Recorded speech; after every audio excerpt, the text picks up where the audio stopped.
The year is 1941. The global order is collapsing, and America is being pulled, inevitably, into the largest conflagration in human history. It is a war that will be defined by industrial might and air power.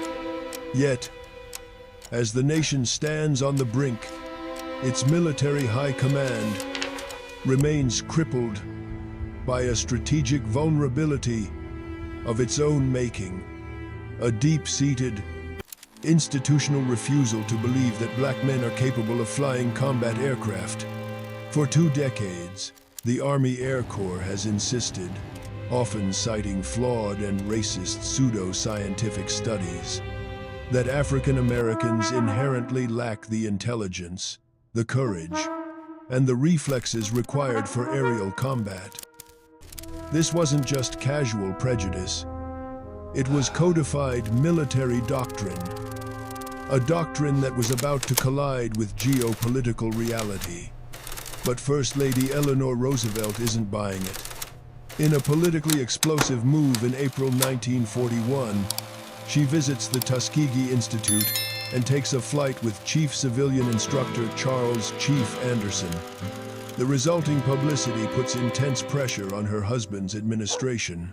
The result is Public Law 18, passed in January 1941, a piece of legislation that legally forces the War Department to create an all-black flying unit, whether they like it or not.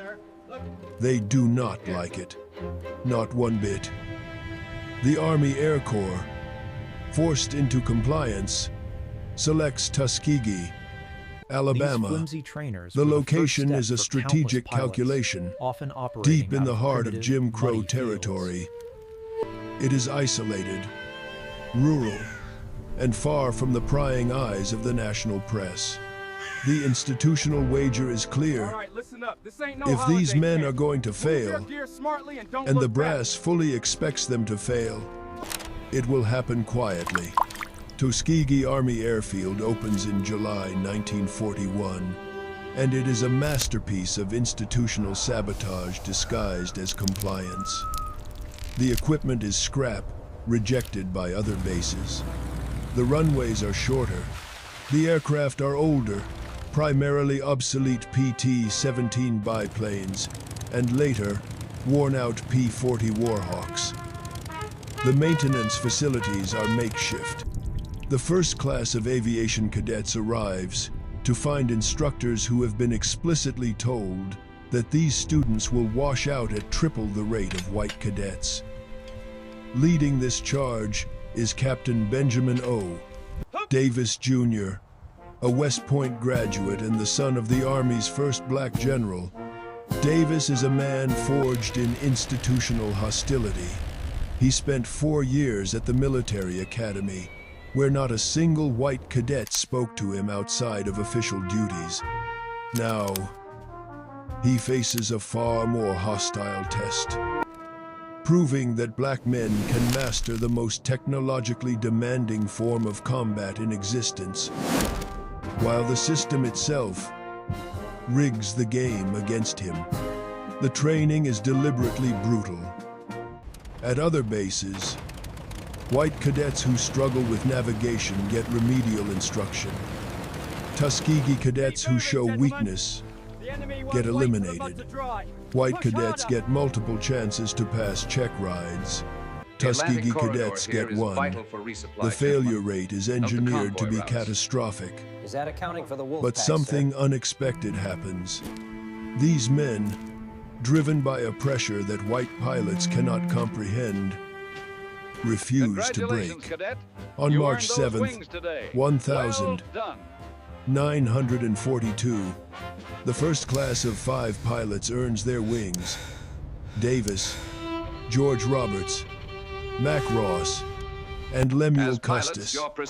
The impossible has happened, and the Army Air Corps, bound by law, has no choice but to continue the program. By mid-1943, enough pilots have graduated to form the 332nd Fighter Group, comprising 4 squadrons: the 99th, 100th, 301st and 302nd, but this is a segregated unit in totality. Every mechanic, every crew chief, every supply officer is black. The Army has created a self-contained, isolated combat group, betting it will collapse under its own weight when the pressure of real combat begins. The 99th Fighter Squadron is the first to ship out, arriving in Sicilian airspace on June 2nd, 1943. The reality of combat immediately strips away any romantic notion about warfare. Their first mission, escorting medium bombers to Pantelleria, goes smoothly. No enemy contact, no losses. But the honeymoon ends fast. On June 9th, the squadron encounters German Focke-Wulf 190 seconds over the Mediterranean, and Lieutenant Charles Hall scores the unit's first aerial victory. It should be a celebration. But the white commanders at the Air Support Command are watching with clipboards and skepticism. The aircraft they've been given, the P-40 Warhawk, is proving to be a death sentence. This plane was competitive in 1941, but by mid-1943, it is hopelessly outclassed. The FW-190 can outclimb it by 500 feet per minute. The Messerschmitt Bf 109G outturns it at high altitude.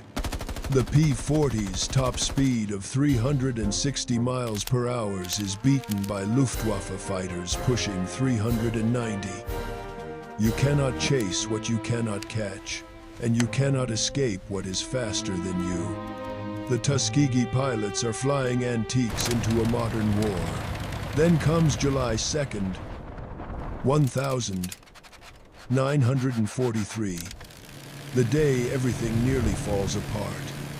During a mission over Castelvetrano airfield in Sicily, the 99th is jumped by a dozen Bf-109 seconds diving out of the sun. It is a textbook ambush. Two P-40 seconds go down in flames. Lieutenant Sherman White is killed.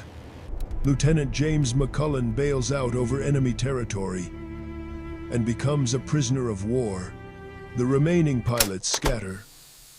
The mission devolves into a desperate fight for individual survival, and they limp back to base. The recriminations are immediate. The experiment, it seems, has just provided the exact data its critics were waiting for. Colonel William Maumier, commander of the 33rd Fighter Group, files a report that reads less like an after-action review and more like a prosecution brief. He claims the 99th lacks aggressive spirit, shows poor formation discipline, and demonstrates inferior combat effectiveness compared to white squadrons. This report is political dynamite. It lands on General Hap Arnold's desk with a damning recommendation. Pull the 99th from combat operations and relegate them to coastal patrol. This is the military equivalent of being sent to the sidelines. A quiet, professional death. The narrative of failure, so eagerly anticipated by the military brass, seems to have been confirmed. Time magazine, sensing the political winds, runs a story questioning whether the Negro possesses the right temperament for the unique pressures of aerial combat. The experiment is being publicly declared a failure. But here is the critical data point that Colonel Maumier's report conveniently omits. Where the critical data point His own white squadrons, also nothing. Flying the obsolete P-40, are being systematically slaughtered. The 57th Fighter Group loses 8 aircraft in July. The 79th Fighter Group loses 6. The P-40 is a flying coffin, regardless of who is in the cockpit. But a fatal double standard is at play. When white pilots die, it is a tragic consequence of war and bad equipment. When black pilots die, It is presented as proof of genetic inferiority. The statistics are not just being recorded, they are being actively weaponized. The men of the 99th understand this calculus perfectly. They are one more bad mission, one more negative report, away from being disbanded entirely, validating every racist assumption that built the Tuskegee airfield in the first place.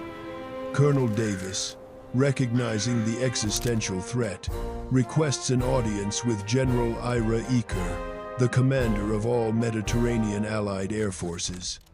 In September 1943, Davis walks into that meeting knowing he is not just defending his squadron, he is defending the entire concept of integrated combat. He does not come with appeals to emotion or fairness. He comes with data. He lays out the mission reports, the sortie counts, the loss comparisons, and the aircraft performance data. The 99th has flown 500 sorties with a loss rate of 3.8%.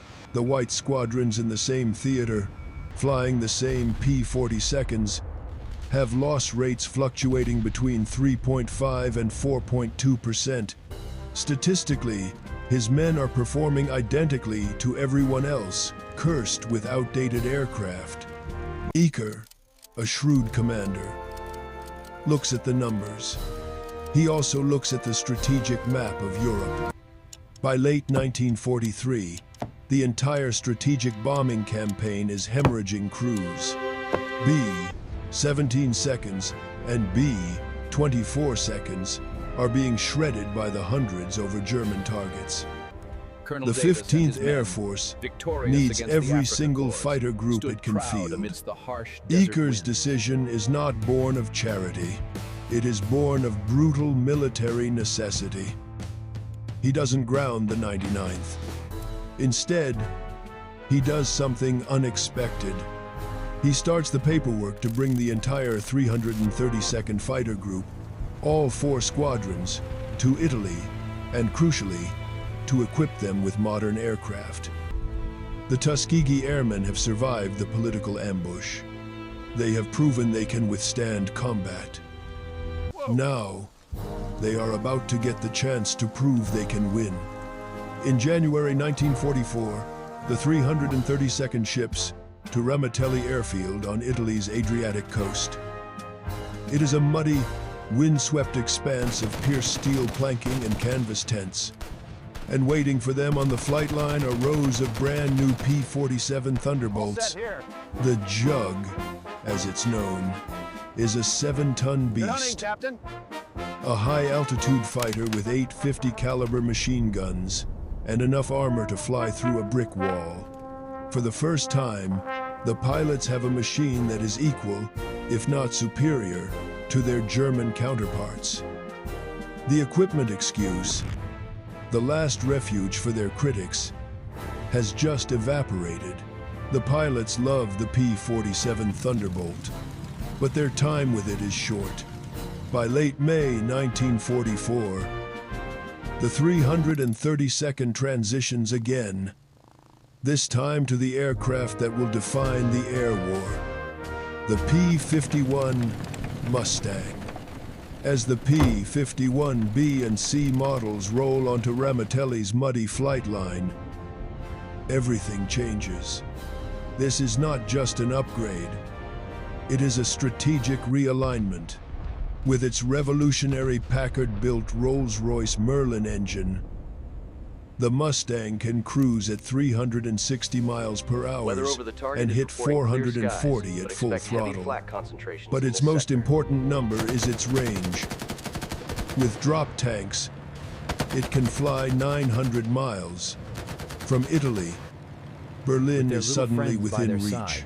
This aircraft is the key to unlocking the round-the-clock bombing campaign, the strategic pillar meant to crush Germany's industrial heart.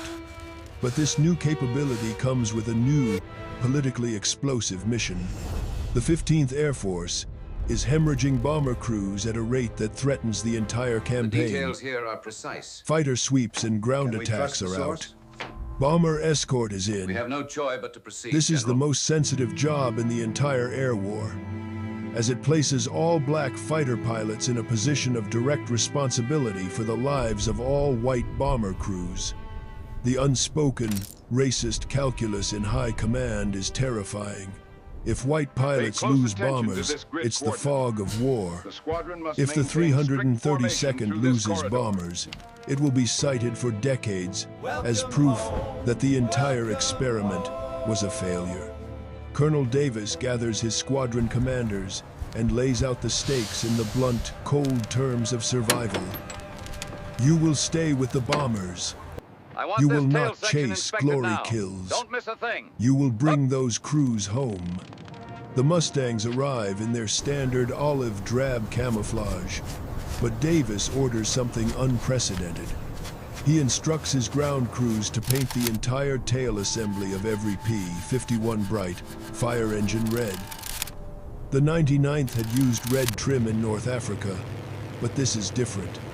This is a bold, unmissable statement, visible from miles away. Is that him? The official reason is identification. Friendly bombers need to know their escorts at a glance. The unstated reason is a brilliant stroke of psychological warfare and accountability. If the 332nd is going to succeed or fail, the entire sky will know exactly who they are. On June 7th, 1944, the Red Tails become operational during a mission to Munich. 68 P, 51 seconds from the 332nd, join a massive formation of B-17 seconds. For the first time, the bomber crews get a good look at their new guardians. The reaction is mixed. Many are professionals who only care if the fighters can do the job. Others are Southerners who have never taken an order from a black man and are now being asked to trust their lives to them. The 332nd flies a tighter formation than the bomber crews are used to, sticking close to the big friends. The mission proceeds without incident. It is a milk run. No bombers lost, no drama. But back at the bomber bases, a rumor begins to circulate. A piece of scuttlebutt that will grow into a legend. The 332nd never loses a bomber. It's not true yet, but the reputation is forming. The skeptics in command are waiting for the 332nd to crack. They are watching the loss reports, counting the bombers, and expecting the statistical anomaly to correct itself. And it should. Because the prevailing American fighter doctrine is a spectacular failure. The doctrine that is killing American bomber crews in 1944 is built on fighter pilot ego. The Army Air Forces teaches its pilots that their primary mission is air superiority, shooting down enemy aircraft. Bomber escort is treated as a secondary, almost boring, duty. The training manuals explicitly encourage fighter pilots to break formation and pursue enemy aircraft, to chase kills. Kills equal medals, promotions, and headlines back home. Staying with the bombers is a boring patrol that nobody writes about. By March 1944, the numbers tell the brutal story of this doctrinal failure. The 8th Air Force, flying out of England, is losing an average of 4.6 heavy bombers per 1,000 sorties. This 4.6% loss rate sounds manageable until you realize crews must fly 25 missions to complete a tour. The math is savage. Statistically, a crewman's odds of surviving are roughly 1 in 3. The 15th Air Force in Italy is barely better, with loss rates hovering around 3.8%. The Luftwaffe has figured out this weakness.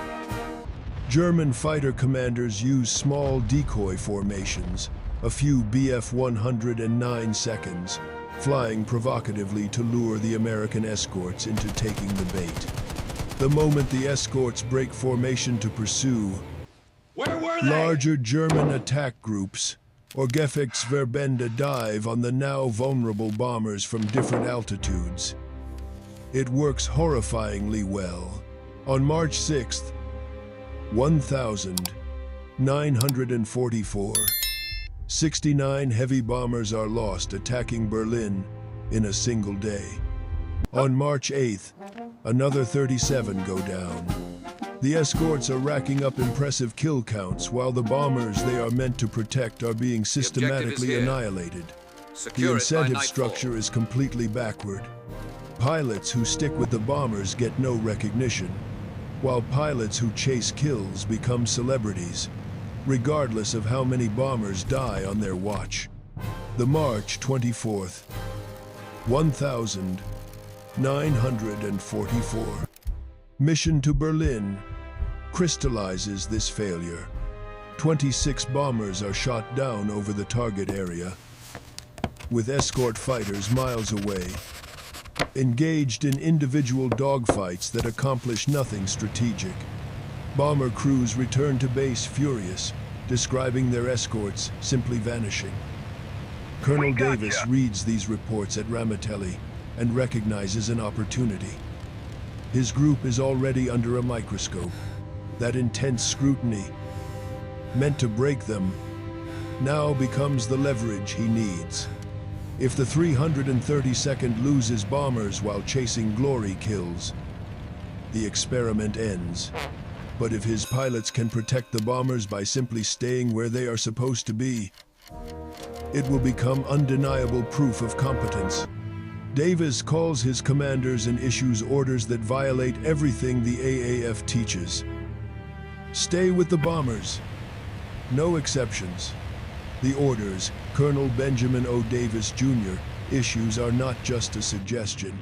They are a fundamental rewriting of American fighter doctrine, born of strategic necessity. He mandates what he calls close escort. While other fighter groups fly a loose screen pattern, scanning a wide area, the 332nd is ordered to fly within 50 yards of the bomber formations, close enough for the bomber crews to see the pilots' faces. This requires a level of sustained, exhausting flight discipline that most fighter pilots, trained as aggressive hunters, find agonizing. Missions run 6 to 8 hours. I'm hit. There is no autopilot on a P-51. For 7 hours, pilots cannot daydream or showboat, as one moment of inattention means colliding with a B-17's wing. The physical and mental exhaustion is immense. Fuel management becomes a ruthless art form. Pilots log their consumption every 15 minutes, knowing that a 10-minute dogfight at full throttle could burn enough fuel to prevent them from making it back across the Adriatic. Equally strict is the radio discipline.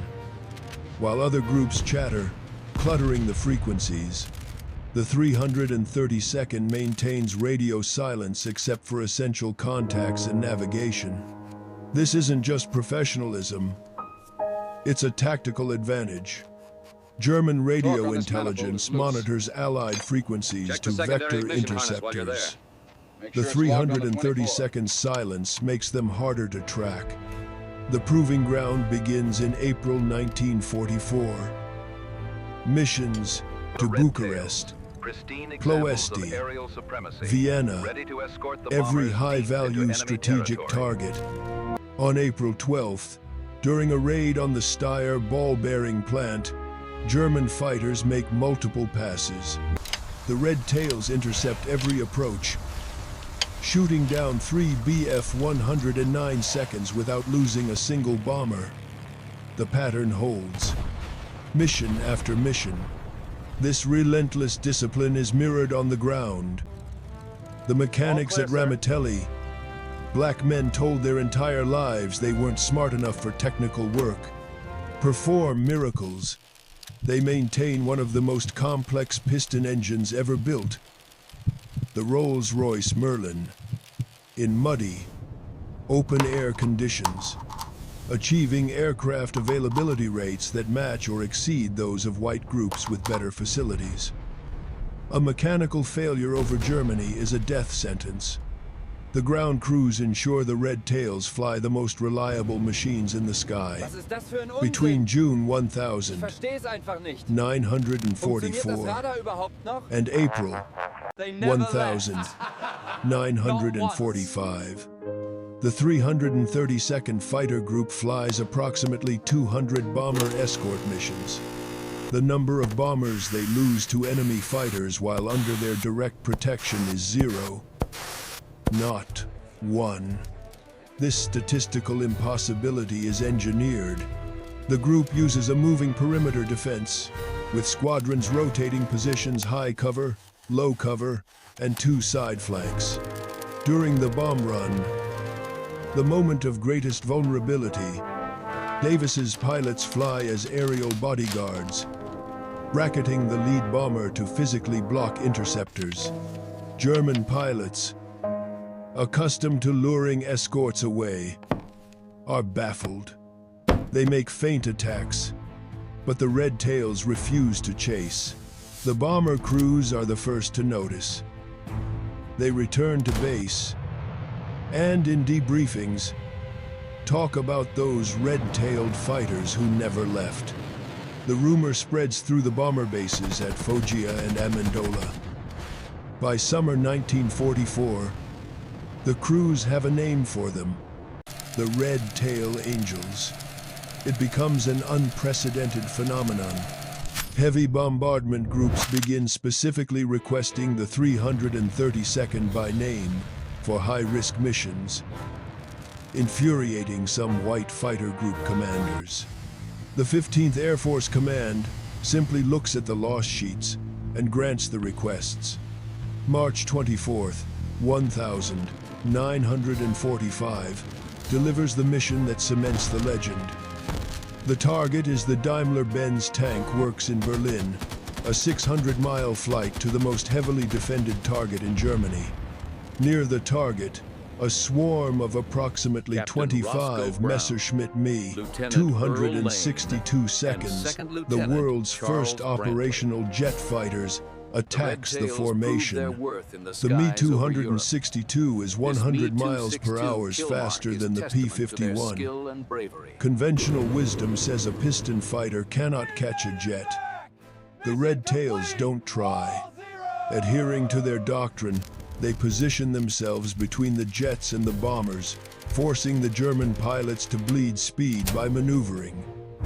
In the swirling fight, 3 jets are shot down. Captain Roscoe Brown, Lieutenant Earl Lane, and Second Lieutenant Charles Brantley each score a kill. It is the first time any fighter group has downed 3 jets on a single mission, and every single bomber comes home. The war ends in May 1945. The 332nd has flown 1,578 combat missions, destroyed 112 enemy aircraft in the air, and earned 96 distinguished flying crosses. Their record of protecting bombers is statistically the most effective of any fighter group in the 15th Air Force. But America in 1945 is not ready to celebrate this achievement. We hold this up as There are no evidence of ticker their tape service. parades for the These men are risking their 332nd. lives for this country. The white press, despite the segregation which they face. lionized white aces, largely ignores them. The military tries to bury them with silence.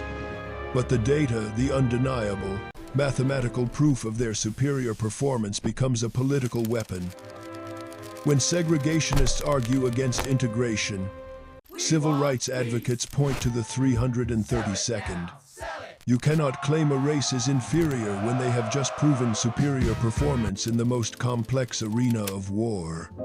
The record of the Tuskegee Airmen is a key pillar of evidence that leads President Harry Truman to sign Executive Order 9,981 inches, July The Crimson Tails of the P-51 1,948. Mustangs mandating the became a symbol of both desegregation of the sacrifice armed and forces. immense pride. It takes decades for cultural recognition to catch up.